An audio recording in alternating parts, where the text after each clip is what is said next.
Hello guys, so nanglinis kami no kasama ng kaibigan ko dito na dalawa.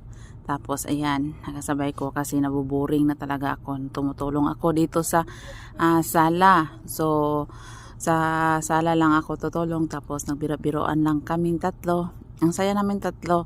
Ayan, kahit naglilinis kaming tatlo. Meron talaga mga biro, joke-joke. Ayan, ang saya-saya pagkasama-kasama kayo na maglinis. So guys, yan guys, mga kasama ko. So dito lang ako na hanggang 5 days lang ako dito sa bahay nila sa mga kasama ko. Yan, kahit na 5 days lang ako, nakabakasyon dito sa kanila, ang saya ko din kahit nakasama ko sila kahit sandali lang. Yan.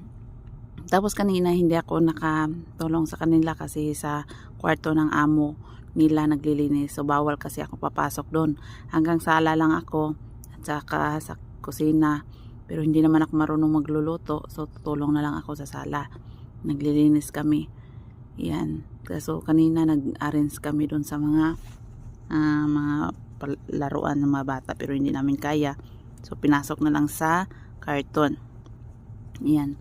Samtang naglinis kami, nag-joke-joke lang kami, nagkwento-kwentuhan hanggang natapos namin yung ginagawa namin. Nandun yung mga tawanan. Yan, ang saya talaga sa pakiramdam kung sama-sama kayo. Nagkaintindihan kayong tatlo.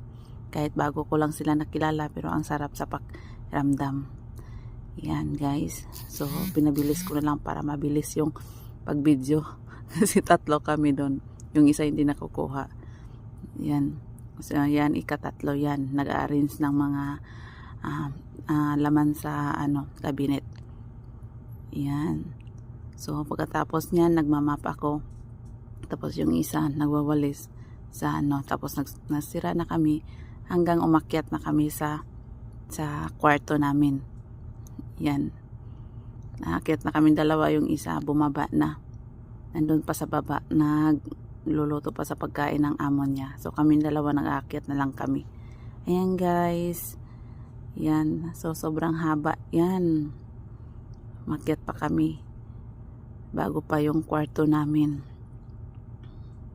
Kahit nagsasalita ko guys dyan, tawa na tawa lang kami kahit napagod yung kasama ko. Kawawa naman guys yung kasama ko. Yan guys, nandito na kami sa kwarto namin. Nakapasok na kami. Yan, smell pa rin yung kasama ko. Papasok na kami sa kwarto.